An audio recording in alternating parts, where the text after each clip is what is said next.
Bonjour, c'est Gilles sur boursicoté.com. Voici l'analyse technique des principaux indices mondiaux. Nous sommes aujourd'hui le vendredi 4 avril 2014 et je vous propose donc, comme d'habitude, de bien mémoriser la configuration actuelle de l'indice parisien CAC 40 puisque nous allons étudier ici, suite à cette phase de hausse, c'est bien le dépassement par rapport à la précédente, donc notamment fin février, début mars avec ce double top, même si l'objectif n'avait pas été atteint.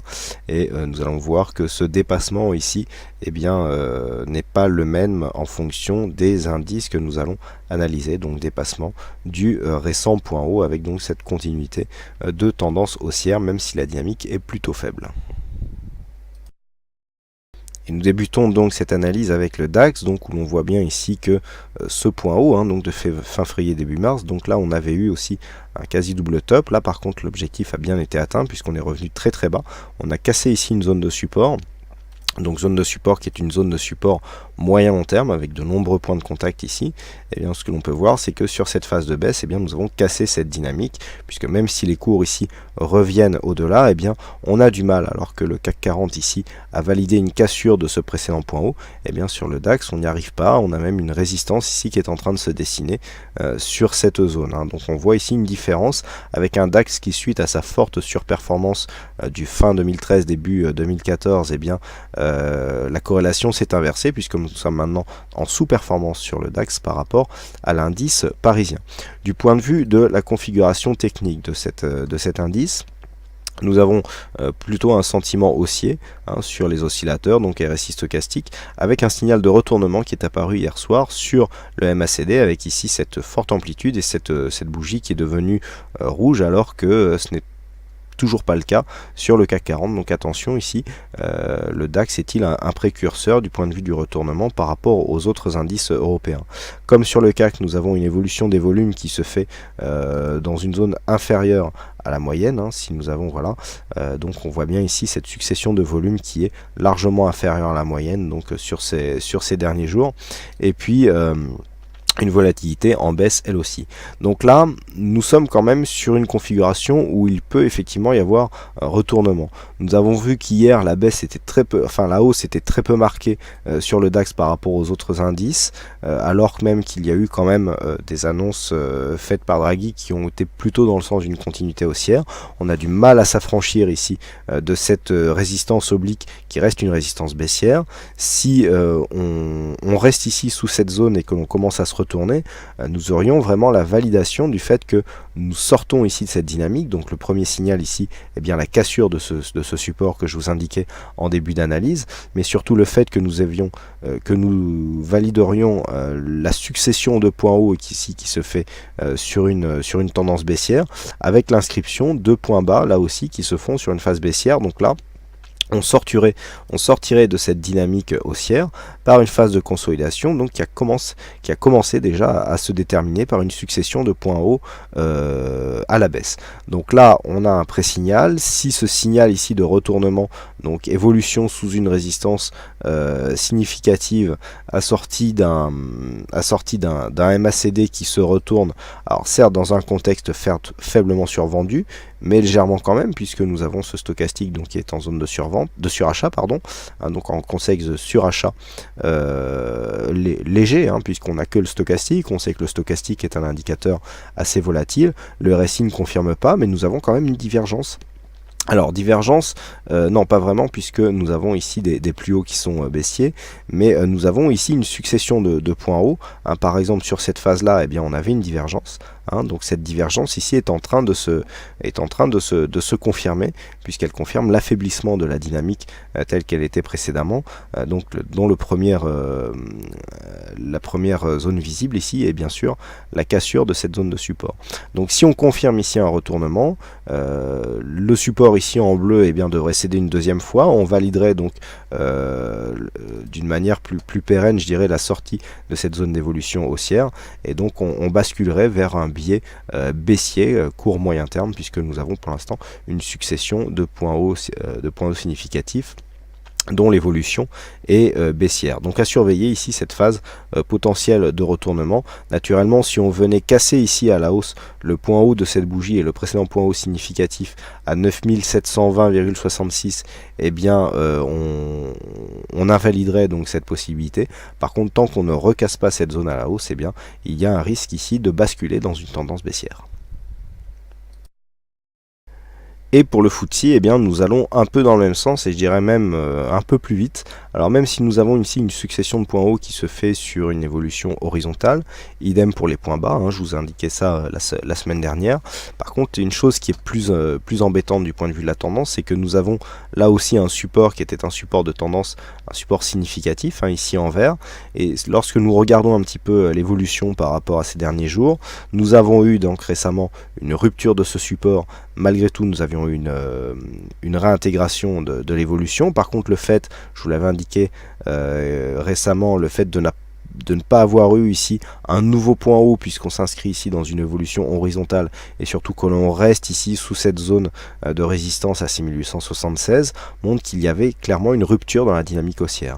On confirme ici puisque les cours reviennent donc sous cette zone de support, ancienne zone de support moyen terme, et que surtout sur le rebond ici qui se fait sur une zone horizontale qui était déjà clairement identifiée, eh bien on revient tester cette zone comme une zone de résistance. Donc là clairement on est dans un début de retournement de tendance aussi, et là c'est un retournement de tendance moyen terme.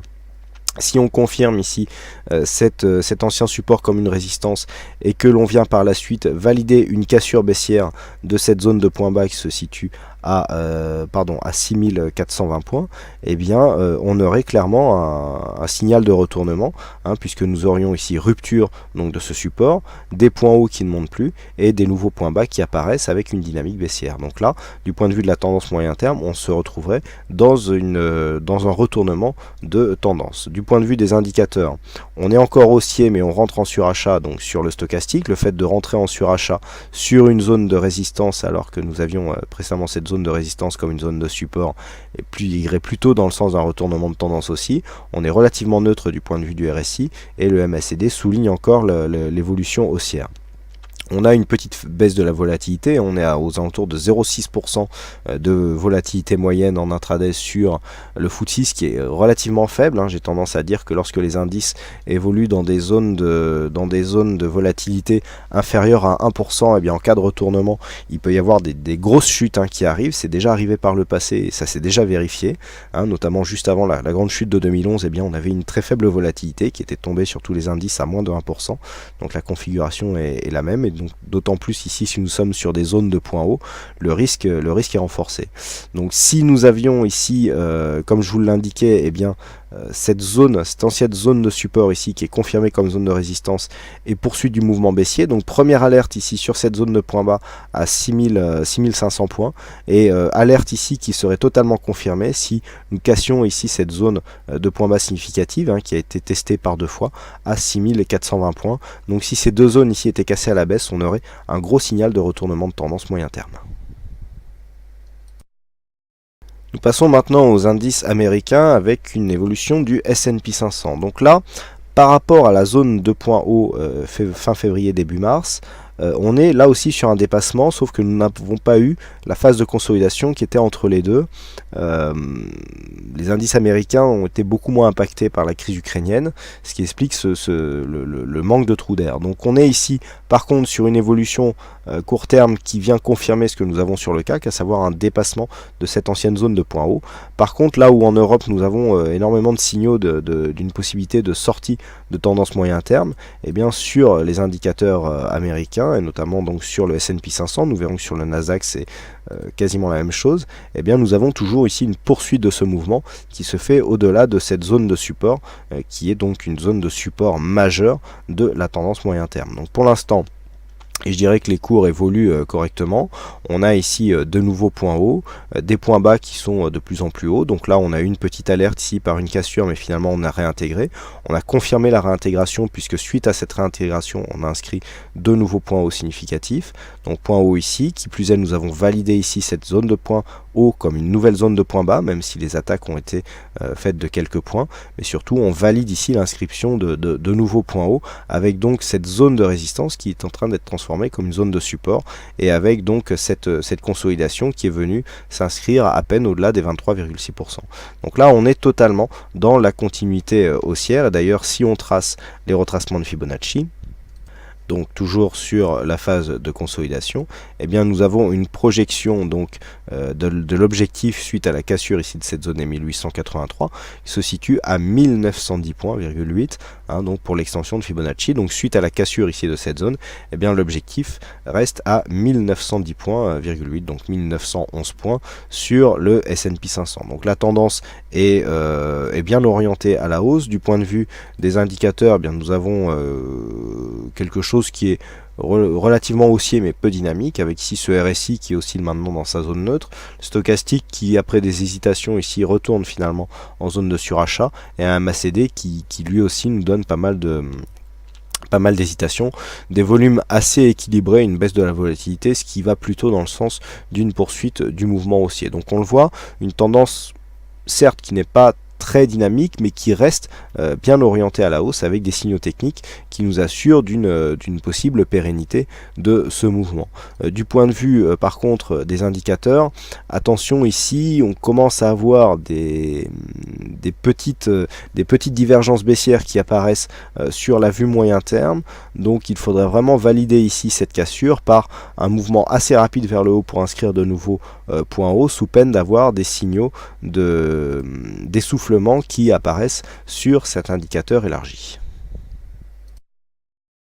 Et donc comme je vous l'indiquais sur le Nasdaq, alors nous sommes toujours dans une configuration haussière, mais par rapport à l'évolution court terme, on sous-performe largement le reste du marché américain, puisqu'il n'y a pas de dépassement ici du point haut qui avait été marqué en début mars donc de cette année. Donc, par contre, du point de vue du fond de tendance, on reste ici dans une évolution haussière, donc nous avons toujours ici cette première tendance donc qui évoluait le long d'un support ici en noir, et nous avions une accélération court terme qui était en train de s'effectuer ici, voilà, sur cette phase. Donc on est toujours ici dans ce trend, donc haussier à plusieurs titres, mais la phase ici d'affaiblissement que nous avons, alors même que les autres marchés continuent à monter, peut effectivement attirer notre attention.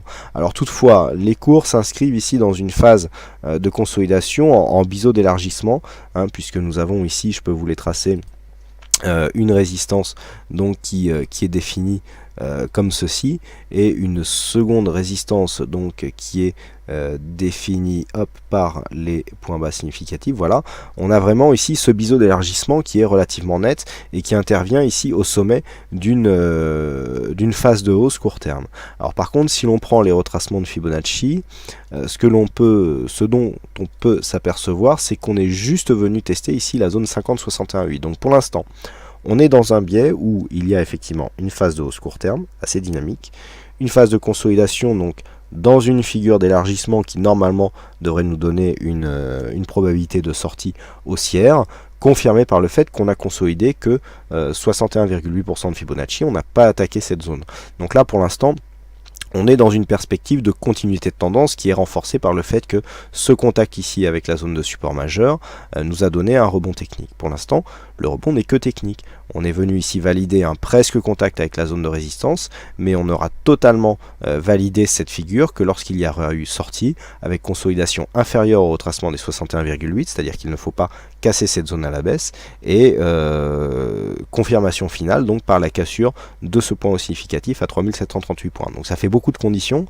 Pour l'instant, nous n'en avons réuni aucune, donc il faut rester en surveillance de cette évolution, et donc on attend ici une rupture de cette zone aux alentours des 3680 points, qui nous donnera un premier signal positif. Du point de vue des indicateurs, nous avons une évolution qui est relativement neutre, beaucoup plus neutre que sur les autres indices, avec une évolution donc neutre sur les RSI stochastiques, et un MACD qui nous donne une petite tendance haussière ici, et des volumes relativement équilibrés, voire à légère prédominance baissière, puisque lorsque de cette première phase ici de consolidation, on avait eu une augmentation des volumes sur les séances baissières, avec une volatilité qui commence à remonter légèrement. Donc attention ici, on a quand même des signes ligne, et notamment s'il y avait une rupture de cette zone ici de support en vert, nous aurions de multiples signaux de retournement, puisqu'il y aurait dans ce cas-là cassure de la dynamique moyen terme par rupture de ce support, et si nous confirmons par une rupture ici de ce retracement des 61,8% de Fibonacci, eh bien il y aurait possibilité d'accélération en vue d'un retracement total ici sur la zone des 3420 points.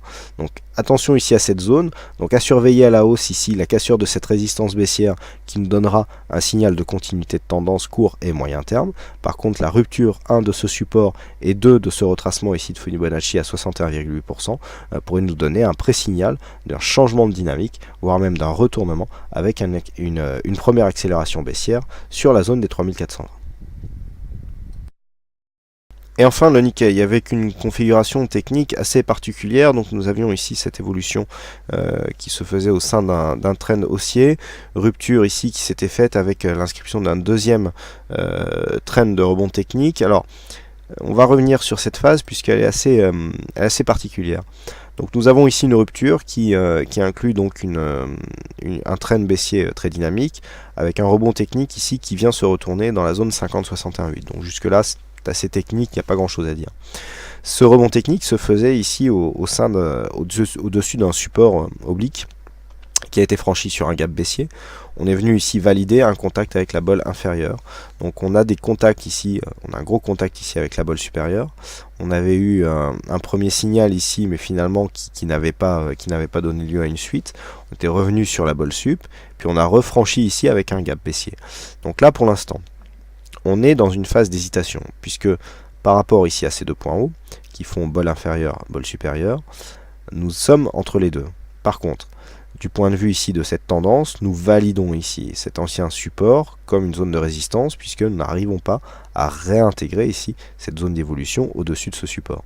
Donc nous sommes quand même en présence de deux signaux baissiers relativement majeurs, puisque nous avons dans un premier temps ici la rupture de ce support, et dans un second temps la rupture de ce support avec ici un gap.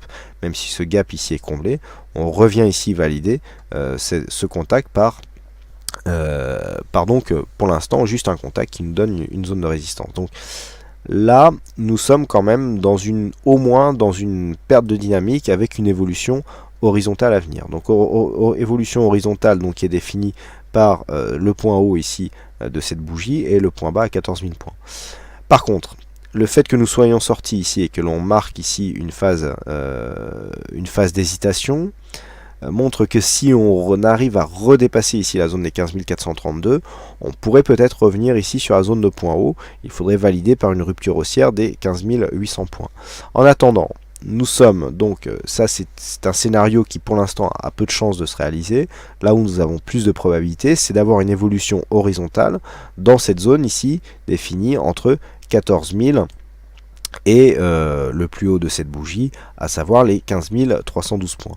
Donc entre 14 000 et 15 300, zone de perte de dynamique pour ce qui est de la dynamique moyen terme, avec possibilité ici d'entrer dans une zone d'attente. Cassure des 14 000 points, on reste ici sur un signal de continuité de consolidation, puisque sur une cassure de cette zone, eh bien, on validerait ici la cassure baissière et donc l'inscription d'un point bas par rapport à ce dernier point de contact qui avait défini le trend d'évolution haussière.